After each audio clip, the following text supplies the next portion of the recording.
Okay. All right. It's night talk. It's night talk. Another night of night talk. All right.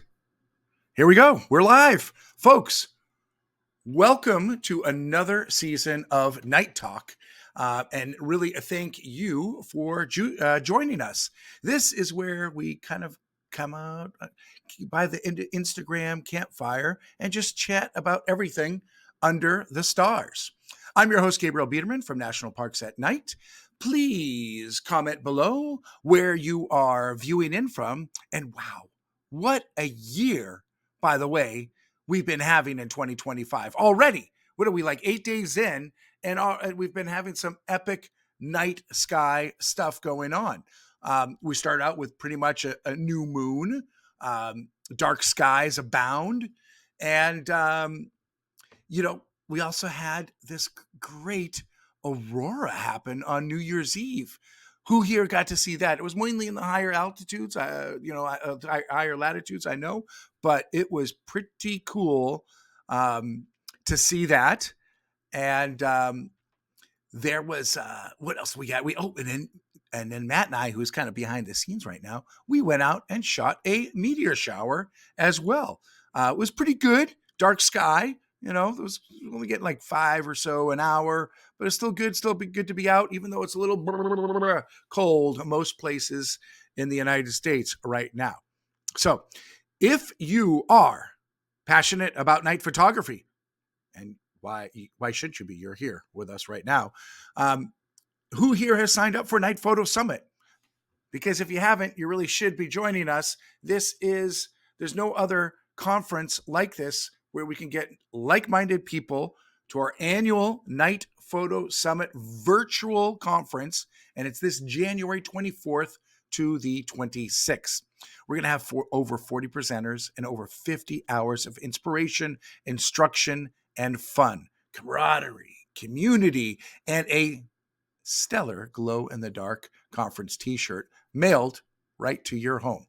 And if you can't make it that weekend, if you're busy, maybe one of the days, 2 of the days, all the days, you still get all of that content wrapped up and recorded and available for you for a year. So level up your skills with 3 days of night photography education and inspiration at 2025.nightphotosummit.com. That's where you're going to want to check it out. Let me see if I see anyone here. Hold on. There we go. Now I can see some people here. Let me get that. There we go. Okay. Before we get started, now that I'm all logged in here, and I wanted to share, let's see, hold on. Yes, I'm super excited, right, for the first Night Photo Summit 2025, because we're going to be chatting with astro artist and space photographer Cathrin, or Machin. Now, let's bring Kat here to the stage. Kat, are you welcome? Welcome. Welcome. Welcome to Night Talk. Night Talk. Good to see you. How are you doing? Where are you clocking in from here? I'm currently on the border of Alabama, Georgia, which, as you can tell, I'm not from here because I've got a deep Mississippi accent. I've always wondered what those Mississippi accents look like. I know. I'm originally British, Australian, and now living in America. So I'm going to be like, would you like a cup of tea, y'all? Exactly. How are the skies down there? Actually, today's been really clear and lovely. I am in quite a light polluted area. I think probably like a bottle 6 or 7. But you know what? We spend so much time traveling. So we spend a lot of time in like Utah, Colorado. Sometimes we're going to go to Oregon as well, June, July. It's going to be super awesome. So nice. Yes. United States, right? Plenty of not so good borderless, but where we, and usually often where we live, but you can get to them. Yeah. There are some beautiful locations. So yes. Listen, we have some wonderful friends already in the chat. We've got Ed Dredd. And he's saying, Cathrin, what a nice surprise. Lucia is all caps. Hi, Kat. Hi. Uh, and then we got Anthony from Florida. He was a speaker last year. Awesome guy. Nice. He's saying hello. And then KRL Photo also saying hi, Kat. So Oh, hey, yes, you've got dude. some fans. You've got some fans. Oh, they're And here comes awesome. Carol Gudakowski as well. Wonderful. It's funny. One of these people in the room. I would like to share before we get started, sort of how our universes collided. Because I don't even know if you know this story, Kat. But I was chatting with one of our longstanding night photographer friends, who's here in this room, Lucia. And she was on a workshop, and she showed me your work. She's like, "Have you heard of Kat?" And I'm like, "I don't know. I wouldn't know. I haven't." And she's like, "You got to see what she does." And she pulled up your Instagram feed, whatever. And I'm looking, I'm like, "Wow, this is insane." She's like, "They're paintings," and I'm like, "What? What do you mean they're paintings? What is this? Looks exactly. These looks like the most beautiful photographs I've ever seen." And she's like, "Yeah, look at." And she showed me then the videos and all this stuff, and I was like, immediately right then and there, I knew that we wanted to have you here on Night Oh, Chat and also at Night Photo Summit. So thank you, Lucia, and thank you, Kat. well, you're so kind. I've actually got one behind me today that's like an actual Milky Way that is I'm about to ship off to Australia because it's a shot of New Zealand. But I took the star photo Nice. myself and then like I blended it into a piece and then painted it for a family. Yep. Okay. So wait. So that was. It's a photo. It's a painting. It's a little bit of both. A little inspiration Oh from no, one. so I Or take a reference photo a because like reference photo. you can't get it perfectly accurate. And I Mm-hmm. realized because I do a lot of digital editing for other astrophotographers, people that do like deep space stuff, and it Mm-hmm. occurred to me how long it takes. Like every photo is a piece of art, and then as a painter, obviously we can't paint at night because it's Yes. dark. You kind of need to see what you're doing. So we Mm-hmm. tend to like, I mean, I know there are people that do like little quick sketches, but like if you're doing like an in-depth image, you Yeah, really yeah, need yeah, light to yeah, paint yeah. it. So I never even thought about that before, so I'm just pondering how can we do that? Let's get it done. right. So I some got like two night red vision light goggles. backlit canvas, or what can we, you know? So yeah, so then what I do is I actually took the star image. I actually took that in Australia as well. And then Okay. I did the composite and then I paint because like I have to sometimes the paintings take 3 or 4 months. So I like to produce an image and then get approval on it first before I spend months painting it. Yeah, yeah, yeah, exactly. Exactly. Oh, whoa, we got someone in a dark sky who's logging in here. Jeff Renicki. Hi from the very dark skies of Apostle Islands National Ooh. Lakeshore. Wow, Jeff, how's the weather there? That sounds wonderful. Wish we were there, unless it's below freezing. Then I might consider, uh, you know, what another place or another time. Most of the US is like freezing right now, isn't it? Yes, yes. Luann, unfortunately, that's where Instagram kind of puts the comments. I know they do they're running over Kat's face right now. I apologize. On the rewatch, I believe those are lowered or there we go. Look at that. Ha! Look at that. We got a new format because we're not really in Instagram. We're in StreamYard, so we've got the power. It's I love it. magic. I've logged Nice. in so I can see all the Nice. comments. Yes, and Jeff is saying it's cold and beautiful. Okay, It is. all right. I think maybe I'll bring a heated socks and a jacket, and maybe we can do this Apostle Island thing. All right, all right. So yes, thank you. Welcome all. Welcome all. Let's get started with a blank canvas and ask the first question: what first got you curious about the night? I feel so. My very first experience, I think a lot of us had like experiences as young kids, so young that we can't actually really remember it. Mm-hmm, But everyone is mm-hmm, always mm-hmm. like, "Did you have glow in the dark stars in your?" Oh, yes, we did. That was I yes, as an urban boy, that was the first introduction to the night skies. Tell you a funny story. I bought this. I got this pot of glow in the dark paint, and I painted the stars on my ceiling, and I wrote my name in, and I was going to write the name of the guy that I really fancied at the time when I was little, but I figured that the stars would last longer than him, so I didn't. So I was 8 years old and in England. So it's always bloody cloudy and not very, light pollution's pretty bad. And my parents always used to take me out to go and see like the Perseid meteor shower, which you cannot see. It's too light polluted. It's so sad. Yep. But instead, I Yep. looked at the moon, and my dad's like big, heavy, like 70s binoculars that were like solid glass. Remember when they made things of like real Yes. and they smelled Right. like You needed it was like lifting like your 15-pound weight. and like they were like not stabilized, so everything was like shaky. But I remember I didn't look at the meteor shower, but I saw the moon for the first time. And I think sometimes it just feels like it's just like, it's just like an object that it doesn't feel like it's a thing. It feels like a projection. But Mhm. when you look at it so close, it almost feels like you're hovering above it. And I really had this like, oh my God, look at the moon kind of moment. I was so obsessed ever since. And Nice. I've just always been interested in the cosmos. And for me, Mhm. it's always that question of like, it makes you ask questions, right? It makes you ask questions about like how big Mhm. it is, like why are we all here? Where did it all start? And whether people are religious or scientific, it's still like, holy shit, always. And I feel like I'm so obsessed with this question, which is why is there not nothing?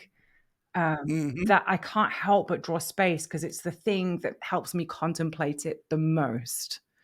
But it's funny because I realized after like selling a lot of artwork, like why most people collect astro stuff. Mhm. And a lot of it is just about, you look at a sunset and it's beautiful.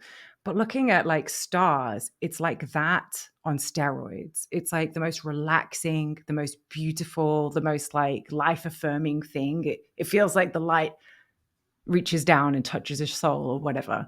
It's just like incredible. And I was in a workshop teaching astrophotography, and someone had brought a print over, and like went to sign it, and they started Mhm. crying, and I was like, "Oh my God, what's the matter?" And it turned out that the person they were a resuscitation nurse, and they'd just come online at this beginning of the pandemic, and they had a series of time where every time they would get someone into the surgery, like they'd see the X-rays, they'd know there was no go. Their lungs were too full of liquid, and they realized that they weren't going to be, they weren't going to survive, but they had to still do their thing.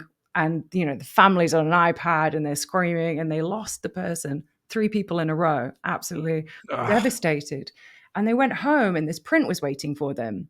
And they put it up, and they said that they had this moment with the universe where it gives you this perspective on life, right? The cosmos does. Mhm. It doesn't mean it fixes everything, but whatever you're going through, with a perspective of like, wow, out there is like a black hole ripping apart a star, and I'm just this tiny little speck, and whilst it's hard, on the grand scale of things, nature is still beautiful. It's still amazing. I'm still part of this wonderful universe. And he had like a just like a he said it was like the most amazing experience of like, it was like the most life affirming experience he'd had after being just utterly soul crushed. And I realized that a lot of the people that buy space art are people that are in extreme stress, Mm. like you're in It's traffic interesting. jams, in Zoom meetings, it's Yeah. like no go. There is tax to do, there's forms to fill. Life is like Right. overwhelming in Right. so They need many to ways. they need to touch the stars, the And universe, or then connect. you have a moment with the universe, and it's just like Yep. it's like, yes, all of this isn't necessarily gonna matter in a year's time, or a lot of it isn't, and it's like, it doesn't fix it, but the perspective is always helpful. And also, it's so pretty. I love sparkles.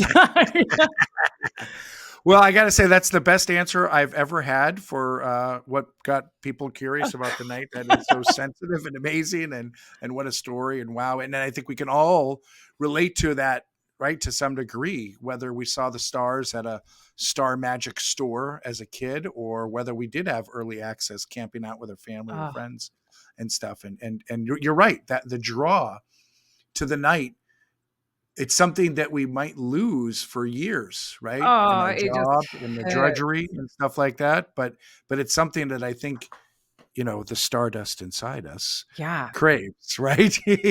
So What year um was the Bortle scale invented? Let's just Google that. All right, that is a good question. When did we lose the light and had to rate it? And I think, oh my God, do you know what the worst thing is? 2001. Wow. Yep. Just put that into perspective. Oh, it's crazy. That's crazy. That's crazy. So, Kat, for those people here who don't know you, not only have you been doing painting, classic painting, you've been doing graphic design since what? Photoshop Beta Oh my God. original, I would say I've been right? using Photoshop now for 32 years, which 32 ages me a years. little So, bit. But I was young when I started. I started when I was really young. yeah. So when we look at the cat pie chart, Okay. right, where and your creativity, right, is made up of this part graphic designer, Okay. this part painter, and this part, photographer. And Um, which of those was the first you were able to kind of connect to your passion for the night? it was definitely painting. Okay. Because thing is like astrophotography, especially deep space astrophotography, Hmm. is one of the most complex forms of photography that exists. Like outside of technical medical imaging, which interestingly uses a lot of sensors that were developed for astrophotography. We did something good, guys. Amazing. um, but yeah, it was that because before I was an artist, I ran video game studios and Hmm. I did special effects when I started and then all the way up to like executive producer and did all that kind of stuff. But yeah, I became a painter. And I tell you what, when I saw it started, I was crap. I was so bad. I was terrible. But the thing is that makes someone good at something is just the obsession. If you are obsessed with something and you want to do it every day, Yep. it's like however long it takes you to climb that ladder, you will climb that ladder. Hmm. And I think Hmm. a lot of times people might look at someone's images, how they are now, and not realize that it's just the will to do it. That's because like a lot of people are like, oh, it's like a natural given talent. I think the only talent is just determination to grit through when everything doesn't look good. You know what I mean? Yeah. Yeah. So were you when at the beginning of the painting, were you when you first were kind of getting through that painting, were you immediately painting night scenes or were you Literally, just the first painting? painting I ever made was Whoa. of like I wonder if I don't have it on hand, dang it. But it was like a cloudburst with like rainbows Yeah. coming out of it, and it was like nightscape because Wow. for so before Yeah. fact strike Be- before that, I went to obviously I was working in the video game industry for a Yeah. really long Okay. Yeah. time, Yeah. and I was deeply fascinated by science and nature and all that kind of stuff, and I loved space since I was a kid, and I convinced myself not to become an artist because artists are failures, or at least that's what I believed, and I was Well, like, it's I don't want difficult to to go on succeed. cigarettes and live on people's couches, so I did. I tried to avoid to being an artist. I became an engineer, and the problem with that is I hated it. So then I became a video game designer. And then I was like, I'm still not happy. I went to became the big boss, still not happy. And I just realized that, and I had dedicated so much of my time to it that I was like, wow, I'm so lost now. I don't know what to do. And in that breaking, I was like, I have to do the thing I love, right? It Yep. doesn't matter. I was like, I felt like I'd already lost everything in my life at that point. And I was like, I've got to do the thing I love. So I started painting space and I have never turned back. I just feel like the night sky is the most beautiful thing that exists. And you let me tell you, the one thing that annoys me more than anything, other than like light pollution, this is what grinds my gears, is you will go to any gallery in the world pretty much, and you will Hmm. see a million landscapes in the Hmm. daytime, a Hmm. million bowls of fruit, a million abstracts, a million portraits. But when was the last time you went to an art gallery and saw a nightscape or saw an Hmm. astrophoto or saw the stars? And that's outside of, let's say, so I'm getting my soapbox here, but like outside of when you saw like Van Gogh's Starry Night, like when else has it really been represented? If you look at all of the spectrum of art that's ever been made, or photography, really, Hmm. such a tiny part is ever represented. And it makes me mad because it is the most beautiful thing that exists.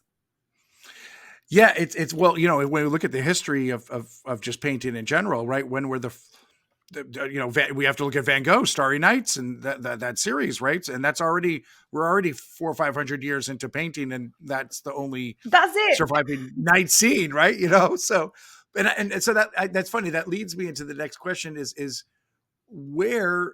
So when you decided to put that oil on canvas, and you're saying, I want to, you know, create a nightscape, what was, for me, the only things I know of sort of deep space or space art are sort of the sort of science fiction books, what we found on the science fiction books in the Right. 50s, 60s, 70s. Were you using that as an inspiration, or are you just using Oh, what it's you better than saw, that. your It's better than that. imagination? Or okay, all right, It's let's Bob Ross. Bob Ross. Bob's the oh, daddy, everybody. Bob bless you all that's in this, everyone that's in this show. I I saw, love it.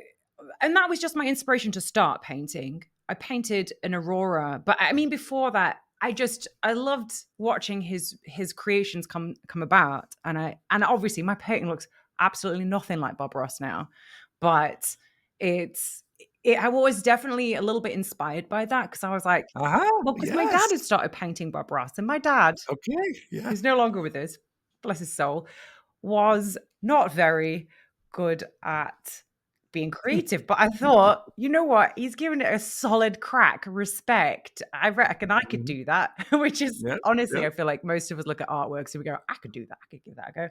So a bit of it was delusion, I think. But I just loved space. I loved it so much. I just felt like there was so much to be told. I didn't even consider the fact that no one really paints it. Like Right, I right. just thought this was the best thing ever. Mhm.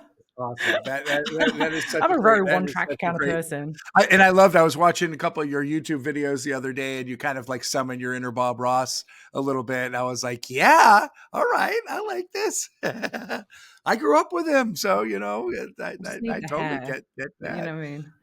So, and you're getting a lot of nice comments Oh, about Bob Ross. We're getting some amens. We're getting some all the good hell stuff. yeah. We do have a little bit of jumping the gun, but Dr. Nahir is in the house, and he's asking a pretty good question that you might know the answer to. Yes. Um, any good recommendations on how to build a good rig for deep space photography? Cool. All right. So I'm going to take it from a point of a beginner, if Hmm. you're asking this question. And there's Hmm. three things that's important about a deep space setup. Number one is the mount. Number two is the mount. And number three is the mount. Okay. It's the mount. So So it's about the mount. it's all about the mount. So, the key is these are very distant photons that come into you and they're very faint. And on the back of your camera sensor, you have electrons running out through them and that's what collects them. But it also makes static noise. You've all seen it, noisy photos, boo. But the problem is that, obviously the static is just forever changing. What is signal and what is the noise? So you want to take lots and lots of photos, but you need it to be locked on target because you're zooming in. So I would definitely recommend a Skywatch, a Star Adventurer. You don't need a fancy TI. You can get one of the basic ones. It's fine. You just have to like manually point it. And there's a bit of joy to that as well, learning how to do that properly. I would put it with a camera, whatever you've got. Any DSLR pretty much will do, or mirrorless. Fujifilm is good because it has a better ability to pick up hydrogen alpha emissions. That sounds fancy, but it's just the red glowy bits of nebula. And it does it automatically, whereas everything else cuts it off. Sony, of course, is also fabulous because it has, there's A7S3s or whatever. Whoo, those sensors, they can be cranked up pretty good. So they're good for that kind of thing. And then you need a small-ish lens. I've got one here. This is probably this one's probably a bit big for what you need because you have to be like weight conscious when you're doing deep space on a Star Adventurer. So probably more like a Red Cat 51. You can buy them secondhand from lots of different retailers online. I certainly think that you can get Star Adventurers secondhand from Amazon even, and they're pretty reasonably priced. I think you can probably pick one up for about $350. The lens is probably 800, but you can do it with your normal lens, your kit lens. You don't need a fancy telescope. The difference, if you're thinking like, what is the difference between a camera lens and a telescope, is that lots less optics. So your camera lens will have like, I don't know, 20 to 50 elements, and every single one, there's a bit of quantum efficiency lost. So, telescopes are very straightforward. It's like triplets or quadruplets. They have four lenses. That's it. And that's so that you don't get that crazy vignetting. But that, I hope you. So, Star Adventurer, add DSLR. Oh, you'll need an adapter, like a T-ring that will connect your telescope to your camera. And if depending, you might need an intervalometer. Those are the few things you need. That's it. That's easy. I love it. Super easy. And Oh, you're and a going. tripod. Or, And you're going. preferably like a tripod and a ball head if you can. That's good. Yeah. A fun fact about that Fuji. I did not know that the Fuji collected more of that. Hydrogen alpha. Do you know what's a funny Yeah. thing is that we actually went to talk to the headquarters of Fuji, and they also didn't know. And I was like, why don't you do like, why don't you like, because like also there's a different, so normal camera sensors have a Baymax filter or whatever it's called, red, green, blue, whatever it is, on the back, because all sensors are actually black and white. And then you put a grid over the top of it that allows you to pick up the colors of each pixel. Well, with the Fujifilm, it has an X-trans sensor, which is a different filter that goes over the top of it. So they don't cut off. So they allow you to pick up a lot of that hydrogen alpha emissions, whereas almost every single other manufacturer will cut it off entirely. So it's the only camera that unastro modified will pick up all of that stuff. But Nice. And you can use it in the day, which is great, because most of them, if you astro modify your camera, good luck shooting in the day. You don't want to be shooting in the day. So that answers Chuck Townsend's asking, is it on all Fujis or certain models? Chuck, that is just check. I know Fuji, they're doing X-trans. They were doing X-trans a couple sensor. without, but just check the model number. Yeah, it has the X-trans sensor. It's the XT or X range. It's not the GFX. GFX. So okay, perfect. Not that one, sadly. But I mean, if you want to shoot medium format, you can get a lot of stuff at the same time. That is true. That is true. Exactly. You just get oodles and oodles of information. Lots of data, but not necessary in this case. Yeah, on old XT4, X or an X4, is fine, more than fine. Yeah.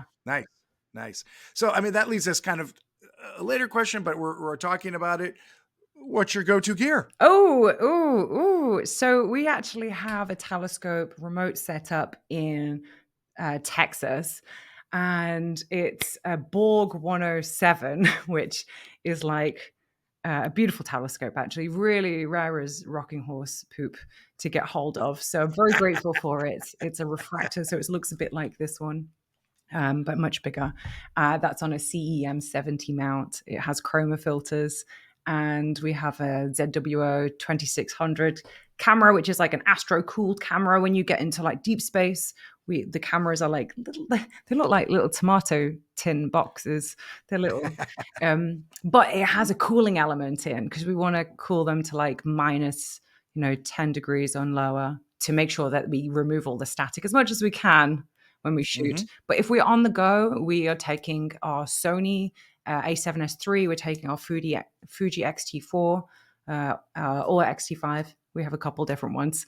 Actually, it was really funny. When I met my husband, we had this whole moment, because I had an XT20 and he had an XT1, and we were like, oh, we are Fuji people, and we just like had this moment where we were like, meant to be. I love it.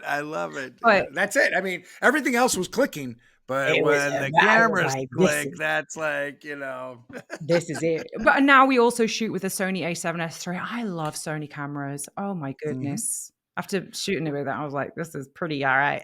This is great. Yeah, most people think video, but it is a night photographer's secret weapon. Oh, for sure. the best. Really large pixels, which means, big buckets to catch all those little photons that are coming to you from ancient photos. They've been traveling for millions and millions of years, and then they just die on the back of your camera, but you've captured them. So that's a life well spent. Yeah. Yes, exactly. Mm. Um, so, um, we got to get gear. Folks, drop in what you're shooting with down in the comments. Let's see who wins the gear game. Ooh. Now, Kat's presentation at Night Photo Summit is obviously appropriately named or called Painting the Universe. In this session, we'll learn more about Kat's process, how she creates these stellar paintings, as well as what it takes to make that leap of faith forward as an artist. And I think a lot of people here are familiar with work, but I think now is the time that let's start sharing a couple of your images. Oh And if yeah. you could just tell us briefly the story behind not the story behind the shot, I guess it's the story behind the art. Oh yeah. I mean, so this is like the first ever. This is probably like the first ever landscape I did, or the first ever realistic painting I did back in 2017, a long time ago, based on Bob Ross. Bob bless everybody again. But yeah, auroras. I just love them. This is the Horsehead Nebula X. I think it's like an infrared image that I drew. Uh, I just this is cool. Like, the craziest thing is all of these things, they look kind of abstract. They look like they don't exist in reality. Do you know what I mean? And they are real. They're out there. You can photograph them. This is the Cat's Eye Nebula. It's actually extraordinarily hard to shoot. So, what's cool about this? This is a planetary nebula, and it's from a star that starts to become unstable, and it like casts off the outer shell. So this like, how the Earth has like inner mantle, out like sorry, it has like a mantle, inner mantle, outer mantle. It's got like Mm-hmm. like various different levels of crust. The same goes for stars. So this is the core of the star, and this is like this area on the outside is like the crust. So each of these layers that you see is actually like a different layer of the star. Isn't that Very crazy? cool. That's pretty awesome. And also, almost all of these planetary nebulas, you'll see like some sort of jets coming out of them. And this is actually like it's North and South Pole. So, you know, So that's a photograph, or that's a painting this is of a a photograph? painting of a NASA photograph. Of another photograph. Okay, so we got Lucia asking, "Where did you capture this?" Gosh, yeah, I've had a bit of time on the Hubble Space Telescope, as you do. Yes, yes, yes. Good to get lost there. Then I do a lot of like imaginary paintings that are just like, Mhm. I think also, you paint a lot of realistic things, like elements from real life nebulas end up pouring into them. So like a little bit of this is like the pillars of creation started to appear. Mhm, I thought that was super mhm. cool. But yeah, I just love the Milky Way and love painting it, but I'm not a big fan of painting land, I've got to be honest. So it's almost always a silhouette. Well, it's the right tone. You got the right tone. You didn't, Right. that's not a Twilight blend, okay? No, yeah, that's all done in yeah, that's all done fake. This one is, the Crab Nebula, M1, first one that, um God, my Yeah. brain's just gone blank. Anyway, it's a super cool nebula, and it's actually expanding, and one of the cool things is that over the course of, like, 50 years, it's gone from, like, quite compressed, and you can see, like, these old-timey photos of it, but Uh-huh. all of these nebulas in a few hundred years are or sorry, a few thousand years, maybe hundreds of thousands of years, depending on the nebula, will not exist. So it's kind of nice to capture these things because they are actually impermanent structures, and it will continue to expand and change as time goes on, and we will have future ancestors that will not be able to see this, That's which amazing, is right? It's amazing. all Also, we're all looking at the same stars, but they've grown, they've changed, it's all right. Coming back to your initial question, how we feel our relationship to those skies, yeah, and just going back to that, you know, how we've seen as humankind has seen them throughout the days. I mean, I always joke to people that, this used to be our cable TV. yeah. Right? This used to be our big screen. Our Hollywood was up in the sky. We tell the stories, connect the dots, and You know what's crazy? Because like my husband just did a video on YouTube about this, but the oldest story that we actually know is about the Pleiades. Can I tell you? Love that story. So, Love it. like Yeah, how we that's call it the Seven Sisters, but mhm, visually you can only see 6 stars, mhm. and every single culture around the world has the same like, pretty much the same stories, which is the 7 sisters or 7 wives, or sometimes it's 7 wise men, or whatever it is, and then 1 goes missing. And what they did when they did the Gaia space mission, so, like, they've got this, like, satellite, and it's going Mhm. around the sun in the Lagrange point, which I'm not going to explain, but anyway, it's going around the sun with us. And they take a photograph of all the Milky Way on one side, and then they go to the other side and they do it. Have you ever done like this thing where it's called parallax? Parallax, where you hold your finger up and then you close Yep, which yep, yep. eye Of course, yep. and you see your finger move. Mhm. They did that with all the stars so they could work out the 3D positions of the Milky Nice, Way. So all of a sudden nice. goes from flat to 3D. And what they Mhm. realized about the Pleiades is the stars are moving. And if you go back 10,000 years, you were able to see them just about as one of them was 2 separate stars and it merged. So the Whoa. fact that because humans would never have been able to tell that if so they Mhm. had verbal But skills. they could tell it. They could tell that it went missing or right, or it Right. went away, The story right? has persisted. Isn't Yeah, that just the crazy today we don't call it the 6 sisters, we still call it the 7 yeah, sisters. yep, Isn't that yep. nuts? Because they definitely And it I'm well, just that's why saying. you have to own a Subaru, right? Yeah, it's the logo, the Subaru. I think it's in a Red Hot Chili Peppers song as well, according to my husband. Oh, Yeah, yeah, okay, I gotta get on that. but isn't that insane? Anyway, That's insane. this It's insane. I love that story. And it is so fascinating to think about, right, how many cultures overlap with their storytelling of the yeah. same constellations. And the Pleiades is one of the best. I agree. Um, Edred is also just commenting um, about that he started sketching. I started sketching some nebulas. Thanks for the inspiration. Oh! Maybe I'll start adding some paint and color to them as well. Baby steps. Oh, yes, yes.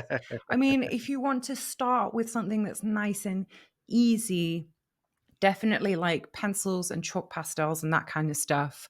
But for me, like if you use the Bob Ross method, which is like a wet on wet technique, and just add all your colors onto the canvas and then add the white, which I'll give a demo of. You should come to Night Summit and Night I'll Photo Summit. teach you. How amazing is that? All right, done. Sold. Amazing. Um, All right. here Do we is have a any more photos? What do we got? Yeah. we've What is got this this one? is a This one is sucking me in. yeah, someone asked me to paint a wormhole, and I was like, "Pardon?" And then I was like, "This is gonna be tough." But this is what I painted. It's got, like, the Milky Way. You can see the Milky Way reflected. Anyway, Yeah. it was a Very cool. challenging piece to paint, but we did it in the end. What else have we got? Nice. Oh, Classic. M10 something. God, Yeah, why yeah. not Classic, 103, is classic. it? Oh god. You know Yes, what? I think People so. ask me what, like, the Messier number is. Starfish. This is the starfish, the best starfish in the world. I never know what they're called. It's really embarrassing anyway. Oh, this one is one of my absolute favorites. So this is a Trifid Nebula, and this was the first one that because like I've been growing as a photographer, as an astrophotographer, and I'd always done like a little bit of the post processing because I was so good with color Mhm. and Mhm. anything with Photoshop. But this is the first one that I shot, I processed, did the post processing, and then I painted because and it's like it looks very different from a lot of Trifid photos that you'll see from other people and that's a beautiful thing about being the photographer is that you can draw out detail and find these little wisps and all these different things that other people might not take or might not focus on. And it's all about how you process your image. Like the cool thing about astrophotography for me is you could give the exact same data to 10 different astrophotographers and you will get 10 totally different results. Yeah. Yeah. And I mean, there's not really any other photography medium that's like that. In fact, I think it really much stands on its own. I probably will be proven wrong. Maybe like microscopy photography. I don't know what even that's called. Maybe that. But honestly, because you have to collect so much data, we're Hmm. collecting data for like 40 hours, all these different wavelengths and different colors and that kind of stuff. We're doing that for so long just so that we can create this one image. And how you Yeah. then interpret that data and how you like stretch different things. I mean, it makes magic, but it makes it a pure art form, I feel, unless you're doing like a catalog image to standard lumens. But And then you're taking it to another level, right? I mean, you're giving it mm, a very customized and to your heart, yeah, well, you and can your sort of own vision. enhance things because one of the cool things Yeah. about painting is like you paint it as you're seeing it. So I'm Hmm. painting my experience of seeing this photograph, Hmm. which is kind of cool. So you get to see how I see it through my eyes. Exactly. It's a bit Exactly. weird. You don't have to worry about what filter you put on the lens. No, I'm just Right. kidding. Wow.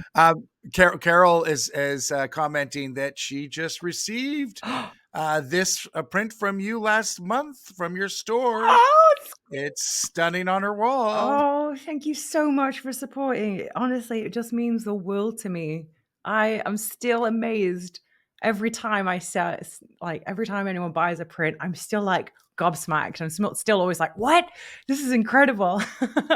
Well, I love seeing you hug. She hugs her I calendars do before they every go out. piece. I Give it a I, little I love it. puzzle, and then I shout. I actually do.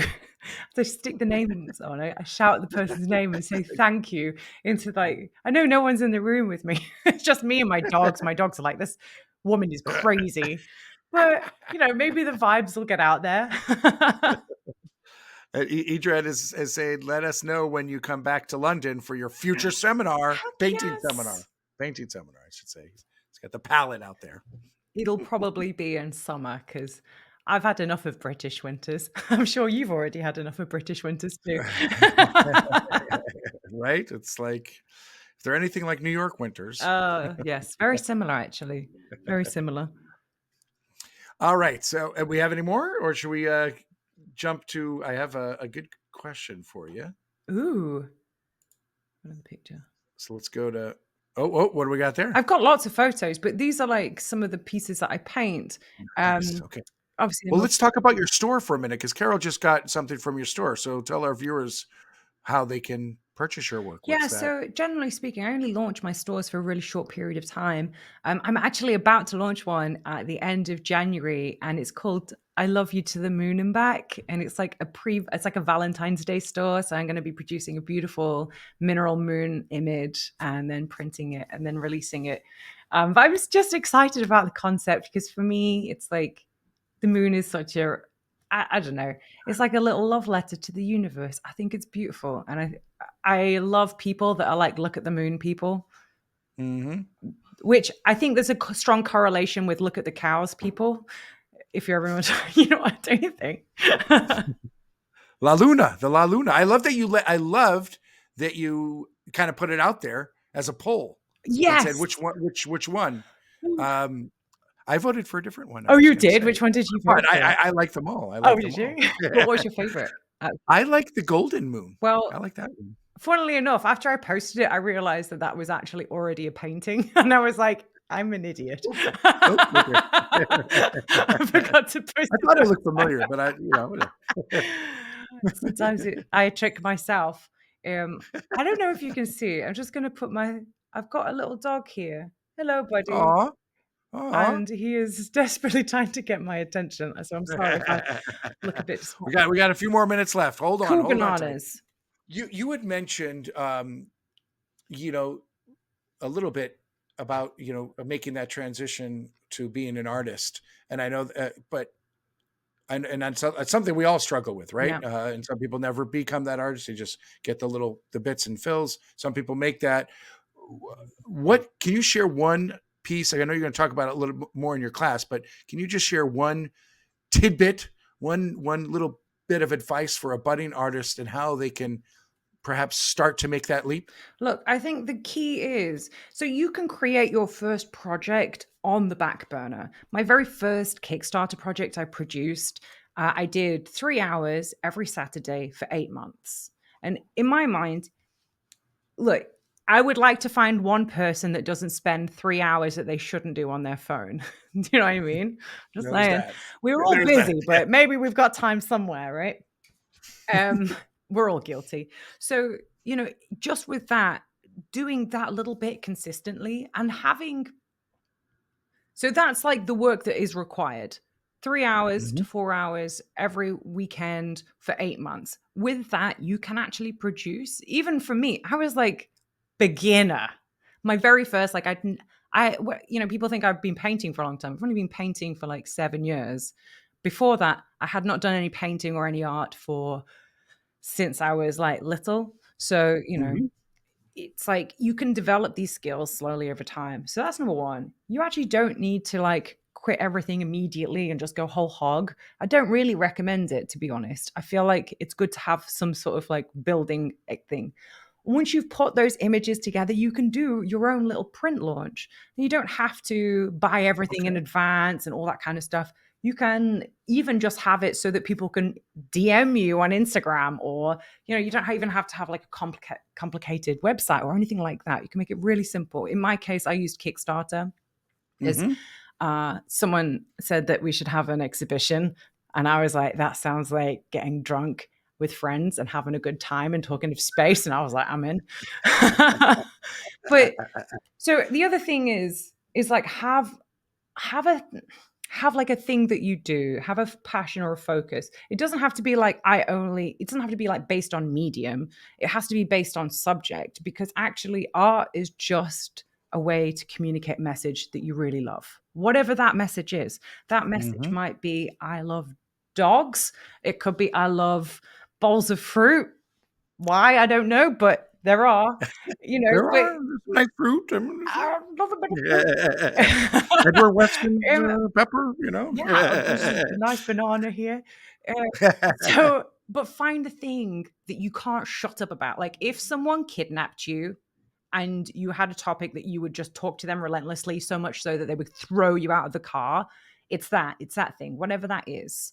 Find that and find the form of art that goes behind that. For me, it's the stars. Can't shut up about them. I'm so single track that every single thing in my house is space related because it's so cool. I don't know. Um, and then once you start talking, and you don't have to talk about you as an artist, you talk about the subject. Like, that's what made the big change for me is that when I started talking about it, I was stopped talking about like, oh, yes, I used this kind of paint and did this kind of strokes. Nah, I look at the moon. Isn't it beautiful? Bloody love these creators. Share your passion, your joy with it. And what happens is people that are on the same wavelength will also Mhm. find you because that's just Mhm. how it works. Mhm. And over the course of sharing those little bits, bit by bit, week after week, you will have yourself a following. You'll have yourself an ability to like offer something, even if it's just small, even if it's just, I'm just going to sell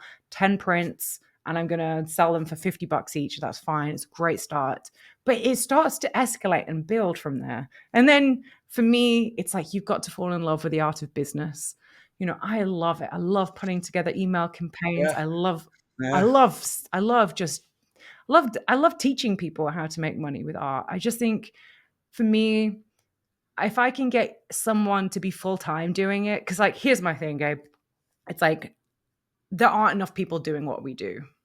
And Mhm. there sure as hell isn't enough of what we do in galleries. We can all agree that when was the last Yes, time yes. you went into a gallery Yep, and there was anything right. space related? So we have to, and night day after day, we are losing the night sky. It's not even Mhm. gonna exist. The kids don't even know the stars are out there. Like, it's insane. It's actually Yeah. insane. You know, the Bortle scale was we said earlier, was invented 2001. You know what was also in 2001? Shrek 1. The Bortle scale is as old as Shrek. Well, Holy, like, that's insane to me. I thought I Shrek spin my hair my whole life, He's but But do you know what I mean? How crazy is that? no, Weird, it's isn't it? crazy. So, like, That if is we don't we communicate we were thinking of the night sky, but back yeah, and not about preserving it, like, if right? we don't share the night sky Preservation comes so much later, right? yeah, if we don't share the So night sky, people are gonna forget it even exists. It is literally life or death that we, for the night sky, that we actually share this as much and we help each other take better photos, share it better, make money doing it. Because, like, quite frankly, I feel like there are so many people that want this. There's the amount of times people, and you've probably had this, right? People see your photographs and they go, "Oh, I never knew people took photos like this," Yeah. Oh yeah. all Oh the yeah. time. So we have to, it's our response. And let's be honest, I love a good bowl of fruit, whatever, but like we got to displace them and just put nice stuff in there All right. instead. Come on, guys. Let's open up Bortle Gallery in New York City. Come Yes, on, let's do this. we really do. Only for night art. I like it. So, my mission, I realize I'm only one person, but if I can, I feel I can replicate what I do, which is be successful, be financially abundant, and like, Mhm. create amazing products that people love and learn how to like share them and how to run like a successful e-commerce alongside it. It means people can do it full time because the amount of beautiful things you can produce part time versus how much you can do when you're working full time on it, very different, Yeah, we need very more people different. doing it full time. That's honestly my whole shtick here. Well, that's a very good reminder. A very good So, reminder. Um, well, we're gonna start winding up, folks. So if we got about 10 minutes left, but if you have any questions, any further questions, please drop those in the comments. We've been talking. I think it's now time to ask. You know, this is the question that we always ask: is what is your favorite night location? ooh, ooh, ooh. I So know, many right? good So ones. we're talking about portals. We're talking about inspiration So and for everything. me, and I know this is not fair for anyone here, but Australia, man. Oh Oh, gosh. You let's go on see to that Milky Australia. Yeah, Way in Australia. It's so high. It's so bright. There's just nothing. It's so mind-blowing. And and you're in the south, the east, the west, the north. Or honestly, doesn't matter. literally Just anywhere because Australia yeah, has very little population. right. Just get out of Sydney and Melbourne, Just a right? And few you're like, miles out, you'll be good. But, I went to this place called okay, Uluru. It's like this great, or Ayers Rock, great monolithic rock in the middle. It's a very yep, sacred place yep, for the indigenous people. And they did this thing called dining in the dark. And I was like, this sounds like fun. yeah, So what you like get the little buffet things, and then all of a sudden they turn the lights off and bam. It was insane. Like, I've been to dark portals here. Don't get me wrong. But yeah, yeah, yeah. But holy moly, because yeah, we were like a 9-hour plane ride in every direction to civilization. I mean, you yeah, couldn't get darker unless you were literally like ejecting yourself into space. It was insane. Oh my that's god. awesome. And what was crazy was like, I was taking a photograph, as you do, because it would be rude not to. And this was, You've got to, you've yeah, got I to. was there with my little camera going. This is back in the day when I didn't really know what I was doing. And this guy came up to me and he was from the US, and he was probably easily in his late 60s, early 70s, let's say. And he like wobbles over to me and he says, "Excuse me, ma'am, what is that?" And I was like, "That's the Milky Way." And I was like, "You know what? That is as much of a Wow, part," which wow. I was like, "That's as part of your address. It's as much of a part of your Hmm. address as Hmm. United States, as the state that you're in, as your your street, as your house number. This is your galactic address. This is home. Look at this. This thing here, that's our home. Isn't that crazy?" And It's your core. but it occurred to me, this guy, uh, in his late 60s, 70s, had never seen the Milky Way before. Not Wow, once in his life before this had ever wow. seen it. And light pollution, as we know, has only really been a real big issue since 2001, since the release of Shrek 1, which was the harbinger of doom for all of nightscapes. We all know now. But it occurred to me then, like, kids today haven't got a chance.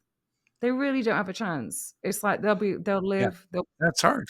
they'll be born, live, Yeah, die, never seen the stars, not once. Oh my god, we all have a responsibility to pump our astro photos out there as much as we can and support each other and make sure the rest of the world sees it. Because yeah, exactly. And we're not. Don't be afraid of the dark. right? Don't No, be afraid of the exactly. There's dark. so half a park is after dark, you know? That's all right. Okay, so that's okay. I love it. I got to get to Australia. Oh, It's yeah. on the bucket list. Speaking Oh. of that night sky bucket list, what's on your night sky bucket list? Ooh, Someplace I you have really not want to been. see the aurora stuff. I think it'd be so cool. So I definitely wanna go Okay. very northern and go and have a look Okay. at that. But I just wanna continue looking around, like Arizona, Utah. I mean, I've loved all the Mhm. stuff that I did there. I love Goblin Valley. Oh my god, this place is so much Oh, fun. oh, that's Matt's favorite Ah, place. He it's loved it. incredible. Yeah, there's just so many places there, and it also, like, looks like an alien Right. landscape, which Yeah, yeah, it's, like, is insane, right? incredible. Like it should at Yes. night. I'm always like, do alien landscapes look like this, or is it just because they filmed everything here, though? Right, right. No, that could be that. Um, so that wasn't where they filmed Galaxy Quest, No. though. I thought it was. Rock, rock. Um, all right, and then finally, I would love this what we you talked about. You're going to be doing your painting launch at the end of this month. Mhm. Any other Oh, projects that yeah, you'd like loads. to share? Yeah. So July, we're doing Oregon, we're doing some workshops teaching astrophotography, deep space specifically, like my Hmm. first telescope kind of style, which is fun. We've got one called Scotch and Scopes, where we do like whiskey tasting and learning how to use telescopes. Love that. And That I'm amazing, amazing. right? I was like, what I'm a little jealous you came up with that title. I'm a little jealous, I'm just saying, but go with it, love it, and I'll be there. So we're gonna get some nice bourbons, some nice whiskeys. We're gonna do that. We're gonna do Together Under the Stars, which is a couple's astrophotography. So learning how to do that as a couple, which I think will be really nice to do some like night photo shoots with like the Milky Way and all that kind of stuff. And then Cosmic Brush, which is like a beginner's how to paint space.